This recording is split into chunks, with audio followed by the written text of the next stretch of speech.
Bismillahirrahmanirrahim. Assalamualaikum warahmatullahi wabarakatuh.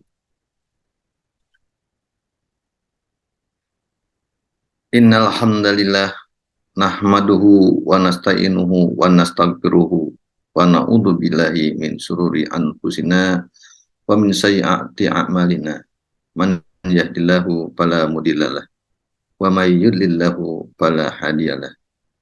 Asyhadu an la ilaha illallah wahdahu la syarikalah wa asyhadu anna Muhammadan abduhu wa rasuluhu la nabiyya ba'da. Allahumma sholli ala nabiyil hasimi Muhammadi wa ala alihi wa sahbihi wa sallim taslim. Ilahi anta maksudi wa ridhoka matnubi a'tini mahabbataka wa ma'rifataka wa a'tini ma'aka abada.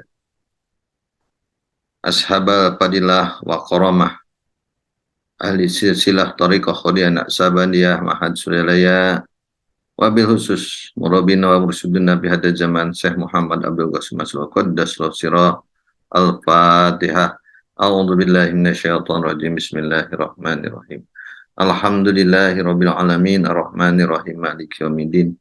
Iyyaka na'budu wa iyyaka nasta'in ihdinas siratal mustaqim. Siratal ladzina an'amta 'alaihim ghairil maghdubi 'alaihim waladdallin. Yang mulia, yang kami hormati, al-mukarramun, para wakil talqin, para kiai ajengan, asatidjah, para pemangku manakib, dan rodoh-rodoh yang tadi sampaikan, ada rodoh Bu Kartini, rodoh Bu Wahyuni, dan lain-lain. Ya. Juga para petugas saja yang saja melaksanakan tugas hikmat amalia, penggagas, pengorganizer, manakib MOS, ada Teh Susi, si milik kita, ada Umi Sahid, ada Buya Tata, ada Buya Muhammad Soleh, dan semua saja. Juga ada Bu Kartini di Amerika, Bu Wahyuni di Inggris, ada Pak Sari, Pak Tarmudi, ya semuanya saja ikhwan akhwat para pecinta jiwa. Semoga Allah berkahi, Allah rahmati, dan Allah angkat semua penyakit diganti dengan rasa nikmat. Allah angkat semua kesusahan dan beban menjadi suatu kenikmatan yang berlimpah. Amin. Allah hilangkan rasa kesusahan dan kedukaan yang ada dalam hati dan menggantikan rasa kegembiraan dan kebahagiaan. Al-Fatihah. A'udzu billahi minasyaitonir rajim. Bismillahirrahmanirrahim. Alhamdulillahirabbil alamin arrahmanir rahim maliki yaumiddin. Iyyaka na'budu wa iyyaka nasta'in ihdinas siratal mustaqim. Siratal ladzina an'amta 'alaihim ghairil maghdubi 'alaihim waladdallin. Wabil khusus ini ada di chat ya. Orang tua kita, penggagas juga, pendorong, motivator di MOS ini, Bapak Ayah Muhammad Soleh sedang sakit. Nah, sebagaimana tadi saya sampaikan, semoga rasa sakitnya dihilangkan oleh Allah dan diganti dengan rasa nikmat, rasa syukur ya, digantikan dengan suatu kebahagiaan yang berlimpah. Bikaromati istiqomah pengasabah. Al-Fatihah. A'udzubillahi minasyaitonirrajim. Bismillahirrahmanirrahim. Alhamdulillahirabbil alamin arrahmanir rahim maliki yaumiddin. Iyyaka na'budu wa iyyaka nasta'in ihdinas siratal mustaqim siratal ladzina an'amta 'alaihim ghairil maghdubi 'alaihim waladdallin. Ikhwan akhwat, Ibu Bapak semua sekalian, ini di bulan Sya'ban ya. Bulan Sya'ban sebagaimana doa yang selalu dikumandangkan oleh kita, dicontohkan oleh Rasulullah SAW, bahwa Allahumma barik lana fi Rajaba wa Sya'bana wa balikna Ramadana, bahwa kita selalu berdoa dan berharap semoga diberikan keberkahan di bulan Rajab, bulan yang lalu, dan keberkahan di bulan ini, yaitu bulan Sya'ban. Dalam bahasa kita bulan Sya'ban, bulan ruah ya di Jawa ini. Dan juga semoga kita dipertemukan dengan bulan Ramadan. Ini secara umum.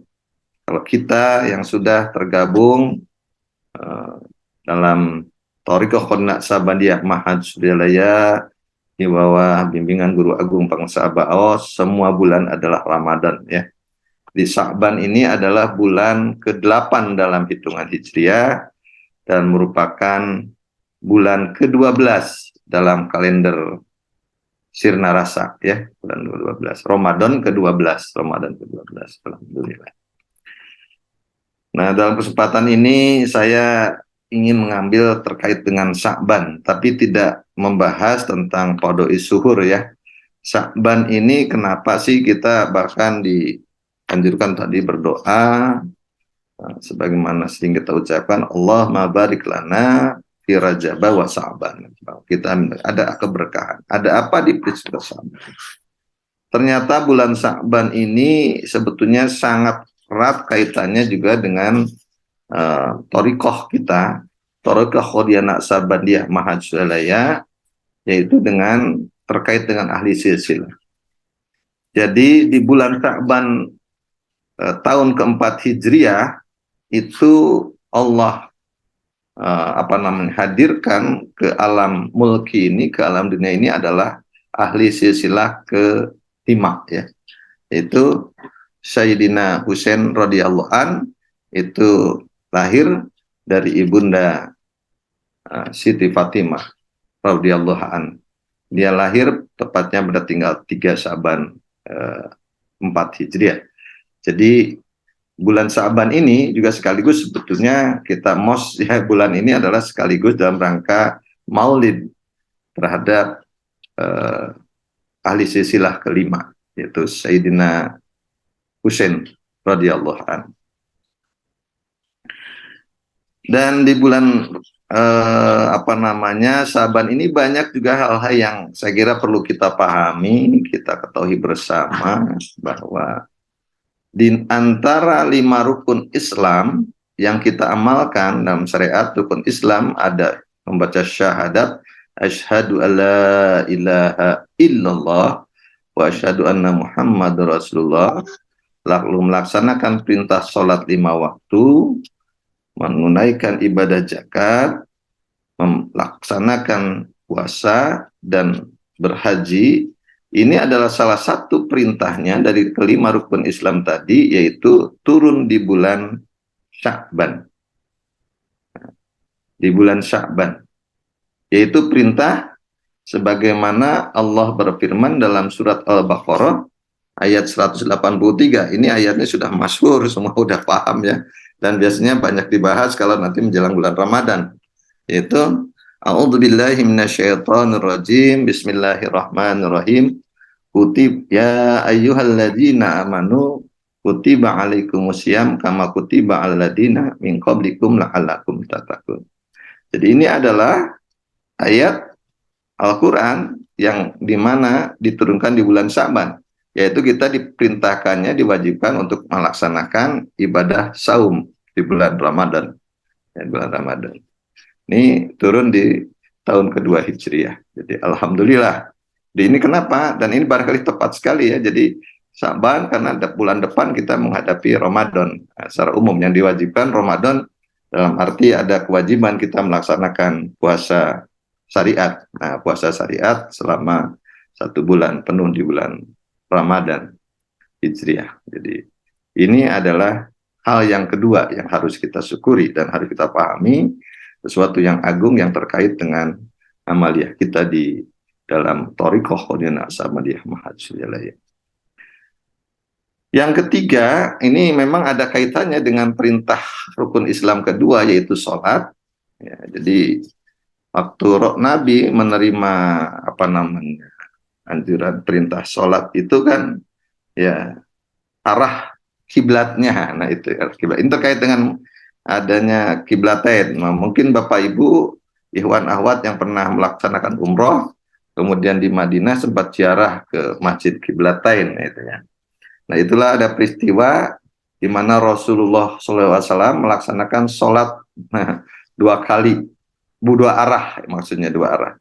Pertama adalah mengarah ke Baitul Maqdis di Palestina, Dan kemudian di tengah sedang bersolat, Allah turunkan firman, yaitu dalam surat Al-Baqarah ayat 144 tepatnya, yaitu di mana Allah memerintahkan kepada Nabi Muhammad tentunya untuk memalingkan, memindahkan arahnya dari kiblat ke mengarah ke apa namanya Baitul Maqdis, kemudian diminta untuk berbalik arah ke arah Masjidil Haram, ya, ke Ka'bah Baitullah di Masjidil Haram di Mekah Al-Mukarramah. Nah, itu terjadi pada bulan Sa'ban. Pada bulan Sa'ban, nah, tepatnya secara tanggal apa namanya 17 bulan setelah sebelumnya Rasulullah SAW melaksanakan sholat 5 waktu menghadap ke Baitul Maqdis. Nah, selama itu kan orang-orang Nasrani dan orang-orang Yahudi memperolok-olok Rasul, ya, katanya bahwa dia dianggap meniru-niru amaliyahnya, di mana niru-niru karena mengarah sholatnya ke arah kiblat. Sehingga dalam surat Al-Baqarah ayat 14 lagi juga sebetulnya ayat 144 tadi Allah juga menjelaskan bahwa di saat sholat kan diolok-olok itu Rasulullah seringkali kalau habis sholat suka melihat ke atas, ke langit gitu. Maka kemudian dianjurkan, kata Allah, ya di mana saya, kata Allah, sungguh kami sering melihatmu menengadah ke langit gitu. Karena ini kegundahan Rasulullah waktu itu, di mana sering mendapat olok-olok dari kaum Nasrani dan Yahudi. Maka kata Allah, maka sungguh kami akan memalingkan kamu ke kiblat yang kamu sukai. Palingkanlah mukamu ke arah Masjidil Haram, dan di mana saja kamu berada, palingkanlah mukamu ke arahnya. Itu adalah arti dari surat Al-Baqarah, ya, tepatnya kalau saya baca, A'udzubillahi minasyaitonirrajim, Bismillahirrahmanirrahim. Qad nara taqalluba wajhika fi sama'i, gitu kan. Sungguh kami sering melihat kamu menengadah ke langit. Ya. Kata Allah, maka kemudian sungguh kami akan memalingkan kamu ke kiblat yang kamu sukai. Lalu nawa liyanaka kiblatan tardoha. Itulah peristiwa dipalingkannya, diarahkannya kiblat sholat kita. Ini terjadi di bulan Sya'ban juga. Hal berikutnya, peristiwa yang keempat, nah di bulan Sya'ban ini adalah juga terjadi, kita sering, dan setiap apa namanya tadi, misalnya waktu tawasul juga kan dibaca gitu ya. Waktu kita bawa sholawat, baca sholawat torikiyah juga dibaca. Yaitu turunnya surat Al-Ahzab 56 yang tentang perintah bersolawat, ya, yang saya kira udah masyhur. A'udzubillahi minasyaitonirrajim. Bismillahirrahmanirrahim. Innallaha wa malaikatahu yusholluna ala nabi ya ayyuhalladzina amanu shollu alaihi wasallimu taslima. Nah, perintah bahwa Allah saja dan malaikat bersolawat dan memerintahkan kita semua kaum muslimin muslimat, yang sering kita baca ayatnya itu dalam manakiban ini adalah yaitu surat Al-Baqarah, surat Al-Ahzab, ya, surat Al-Ahzab ayat 56 itu turun di bulan Sya'ban ini. Ini yang harus kita pahami sangat keras. Dan yang istimewa yang kelima adalah yang baru saja tadi malam kita syukuri, ya, di bulan Sya'ban ini ada suatu malam, yaitu disebut dengan malam nisfu Sya'ban, yaitu malam pertengahan bulan Sya'ban, malam nisfu Sya'ban. Dan malam nisfu Sya'ban ini juga di dalamnya banyak sekali keistimewaan, kesempurnaan, kemuliaan yang Allah berikan untuk kita semua. Bahwa di mana kita pahami bersama bahwa setiap amalan perbuatan kita ini sekecil apapun, sebesar zarah apapun, akan Allah catat. Perbuatan yang kecil, yang jelek juga akan dicatat, perbuatan yang baik juga akan dicatat. Dan amaliyahnya, kumpulan perbuatan amal kita tahunan ini diangkat, dilaporkan ke Allah Subhanahu wa taala oleh malaikat. Malaikat yang ada dalam diri kita semua itu adalah setiap malam nisfu Sa'ban. Ini malam tutup tahunnya kita. Nah, ada catatan amaliah kita ini dilaporkan oleh malaikat. Setiap diri kita ada malaikat, malaikat yang menjaga kita, yang mencatat, yang tidak akan lepas ya gitu. Setiap diri kita itu kalau eh, masing-masing mungkin oleh pangersa Abah sudah diberitahu, ya ini biasanya terkait hari lahir gitu kan. Nah, jadi kalau makanya kita juga ada diminta apa namanya untuk kurban kafarat kan, kalau yang sudah tahu tentang kemalaikatannya itu kan ada kurban kafarat. Nah, malaikat itulah yang kemudian melaporkan catatan amal perbuatan kita, ada yang harian, ada mingguan, dan ada tahunan ya. Kapan catatan amalan harian kita dilaporkan oleh malaikat kepada Allah Subhanahu wa taala? Yaitu setiap pagi dan siang, setiap waktu subuh dan waktu asar. Setiap waktu subuh dan asar itulah ada pergantian shift. Shift malaikat yang jaga di siang dan di malam hari. Jadi sekaligus dia melaporkan. Nah, biasanya kan sudah pahami bersama, Allah akan bertanya biasanya, sedang apa manusia si fulan yang kau awasi, si fulan yang kau menjadi tanggung jawab pengawasanmu sejak pada saat kau tinggalkan. Nah, disinilah kita, maka alhamdulillah kalau kita selalu sholat di awal waktu, maka para malaikat itu kan berkumpul bersama kita di sholat waktu. Nah, kalau misalnya sholat subuhnya sekarang jam 4.40 kalau kita di Jakarta ya, misalnya sekitar itu. Nah, sholatnya jam 5 ya udah nggak ketemu malaikat. Nah, kalau malaikat ditanya oleh Allah Subhanahu wa taala, sedang apa sih fulan yang menjadi pengawasanmu, yang menjadi tanggung jawabmu sejak kau tinggalkan? Maka kata si malaikat menjawab, ya dia sedang tertidur. Tapi kalau kita sholat di awal waktu, karena sholat awal waktu itu adalah tepat pergantiannya shift malam dan shift siangnya malaikat. Maka malaikat akan menyampaikan pada Allah si fulan sedang melaksanakan sholat subuh, sedang zikir dan seterusnya kan gitu, demikian. Demikian pun di waktu asar. Alhamdulillah ini salah satu apa namanya nilai positif atau fadilah kita sholat di awal waktu. Selain kata pangersa Abah bahwa kita tidak akan mengalami kesusahan karena kita lebih mengutamakan Allah. Ini dalam laporan harian kita akan tercatat baik. Jadi jangan lupa sholat awal waktu, upayakan. Dan secara umum juga memang sholat awal waktu itu lebih utama ketimbang sholat berjamaah.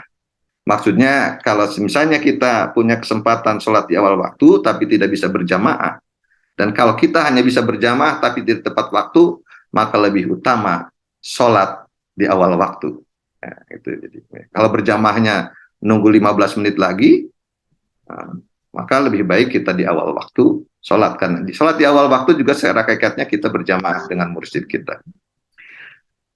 Lalu yang kedua, amalan kita dicatat, bukan dicatat, dilaporkan oleh malaikat penjaga kita adalah mingguan. Nah, dalam laporan mingguan juga ada 2 hari, yaitu setiap hari Senin dan Kamis. Nah, oleh karena itulah, maka Rasulullah SAW mengajarkan kita sebagai umatnya disunahkan untuk puasa Senin dan Kamis.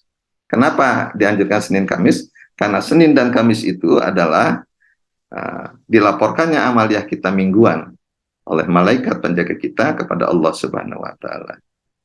Nah, dalam hadis Tirmizi Rasulullah pernah mengatakan bahwa amal manusia itu diangkat setiap hari Senin dan Kamis. Maka aku menyukai pada saat amal perbuatanku diangkat, dilaporkan pada Allah Subhanahu wa taala dalam keadaan aku sedang berpuasa. Nah, itulah maka kenapa kita disunahkan untuk puasa Senin dan Kamis, itu karena Rasul merasa senang, merasa bangga, bahagia kalau saat amalnya dilaporkan bahwa dia dalam keadaan berpuasa. Dan amaliah tahunan kita yaitu setiap malam nisfu Sa'ban. Nah, di sini pun maka alhamdulillah pangersa nisfu Sa'ban itu bulan pertengahan ya. Jadi ini memang ada yang menyatakan tanggal 15 atau tanggal 14, tapi ya kita semua sepakat ngambilnya tanggal 15. Dan pangersa Abah kenapa mensunahkan kita Sehari sebelumnya adalah untuk melaksanakan sunnah, puasa sunnah. Puasa sunnah, ini terkait sebetulnya mengikuti hadis Nabi tadi. Kita ngambil kiasnya bahwa Nabi itu bahagia, senang saat amalnya dilaporkan diangkat ke Allah Subhanahu wa taala, dilakukan Allah dalam keadaan dia berpuasa gitu kan. Nah, ini malam Lailatul Qadar adalah malam diangkatnya catatan kita. Yang kedua, keistimewaan di Nisfu Saban juga, ini juga ada hadisnya sahih, hasan lah hadisnya, hasan itu juga kalau bicara tentang derajat hadisnya, bahwa Allah pada malam Nisfu Saban itu akan mendatangi makhluknya, mendatangi kita-kita semua dan akan memberikan ampunan kepada orang-orang muslim kecuali dua orang, dua golongan maksudnya, yang tidak mendapat ampunan di dalam malam Nisfu Saban. Siapa? Pertama, orang-orang musyrik. Yang musyrik ini ada musyrik syirik apa namanya besar dan syirik kecil ya, saya kira. Syirik besar udah jelas orang-orang kafir lah yang kita pahami. Tapi ingat hati kita, jangan sampai kita ada syirik sogirnya, syirik kecil. Nah, ini agak susah. Syirik kecil ini kan syirik yang seakan menurut kita tidak syirik, tapi padahal hakikatnya kita syirik. Kenapa? Syirik itu kan kita menduakan Allah.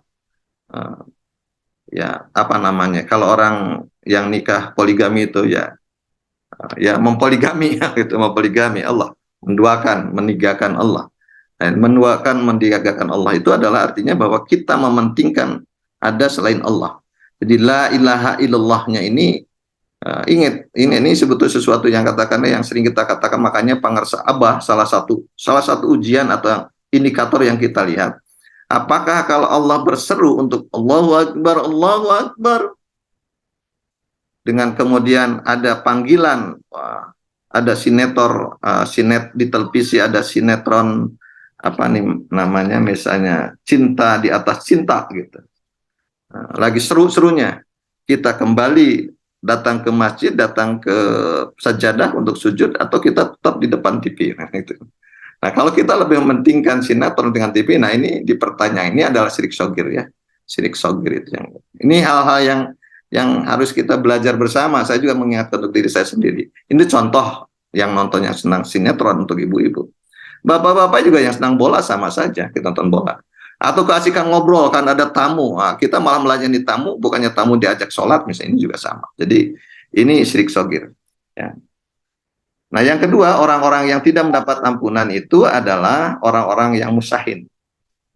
Siapa orang musahin? Orang musahin itu orang-orang yang memelihara dendam, permusuhan dengan sesama orang kita.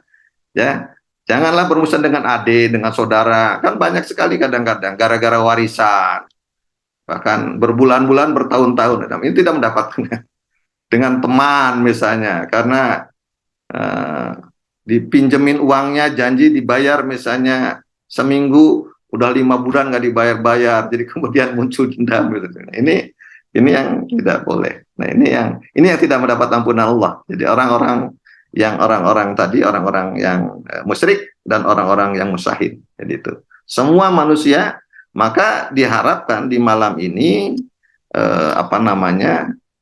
disunahkan kita untuk memperbanyak amaliyah. Gitu, ya. Dan yang ketiga, saya kira ini waktunya sudah mau habis, 19 menitnya. Selain tadi Allah akan menerima amalan-amalan kita, amalan tahunan, laporan dari malaikat penjaga kita, dan juga mengampuni semua dosa-dosa kita, kecuali dosa orang-orang yang musyrik dan orang-orang musahin. Dan yang ketiga, Allah akan menetapkan takdir kita 1 tahun ke depan. Itu ditetapkan kembali, dicatat kembali saat malam Lailatul Qadar. Jadi tentang apa? Tentang jodoh kita, tentang rezeki kita, tentang kapan kita akan pulang menghadap Allah, tentang ya apapun mungkin jabatan kita, tentang nanti keuangan kita, tentang apa saja, tentang sakit kita, Allah tetapkan di malam Nisfu Saban ini, takdir 1 tahun ke depan kita. Maka untuk itu para ulama salafus soleh, ulama-ulama arifillah mengajarkan kita untuk memakmurkan malam nisfu Saban dengan banyak amalia-amalia. Yang lain ada yang dengan baca surat Yasin, ada yang berbanyak istighfar, ada yang banyak doa dan lainnya. Kita dalam Thariqah Qadina Ahmadiyah Mahad Sujalaya di bawah bimbingan Guru Agung Pangsa Baos diberikan contoh ajaran, ikutin, yaitu sholat 100 rakaat, sholat khair. Oh berat, itu buat orang yang tidak melakukan. Buktinya kita semua bisa melaksanakannya dan tidak apa-apa gitu.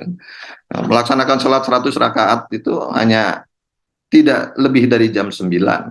Jam 8 banyak yang sudah selesai. Tadi malam saya jam 8 sudah selesai. Nah, ada jam setengah 9 selesai, jam 9 selesai. Tidak ada sebetulnya. Nah sebetulnya kemudian perbanyaklah. Setelah itu kita untuk berzikir, untuk melakukan istighfar, sholawat, baca Quran dan lain-lainnya, sehingga malam Lailatul Qadar semua jadi makmur. Semoga dengan demikian itulah fadilah ibaratkan karena itu dekat bulan Sa'ban, saya sampaikan bahwa Sa'ban ini ternyata banyak keutamaannya, di mana salah satunya dalam bulan Sa'ban ini juga adalah lahir ke dunia ini, lahir ke alam mulk ini adalah ahli silsilah Thariqah Qadina Ahmadiyah yang silsilah kelima, yaitu Sayyidina Husain radhiyallahu anhu. Juga kita mendapatkan perintah puasa saum di bulan Ramadan, ini di bulan Sa'ban juga, yang kita juga mendapatkan perintah untuk bersolawat pada Nabi Muhammad SAW juga adalah di bulan Sa'ban, dan juga perintah untuk mengarahkan sholat tadinya menghadap ke Baitul Maqdis, menjadi ke Masjidil Haram, ini terjadi di bulan Sa'ban. Dan di bulan Sa'ban ini juga adalah salah satu bulan yang agung, bulan yang mulia, yaitu bulan malam nisfu Sa'ban. Semoga Allah berkahi dengan karamah istiqomah Pangsa Baos, kita diberikan kekuatan untuk mampu selalu mengamankan dan melestarikan ajaran Thariqah Qadina Ahmadiyah Mahad Sujalaya. Al-Fatihah. A'udzubillahi minasyaitonirrajim. Bismillahirrahmanirrahim. Alhamdulillahirabbil alamin arrahmanirrahim maliki yaumiddin. Iyyaka na'budu wa iyyaka nasta'in ihdinas siratal mustaqim siratal ladzina an'amta 'alaihim ghairil maghdubi 'alaihim waladdallin. Assalamualaikum warahmatullahi wabarakatuh.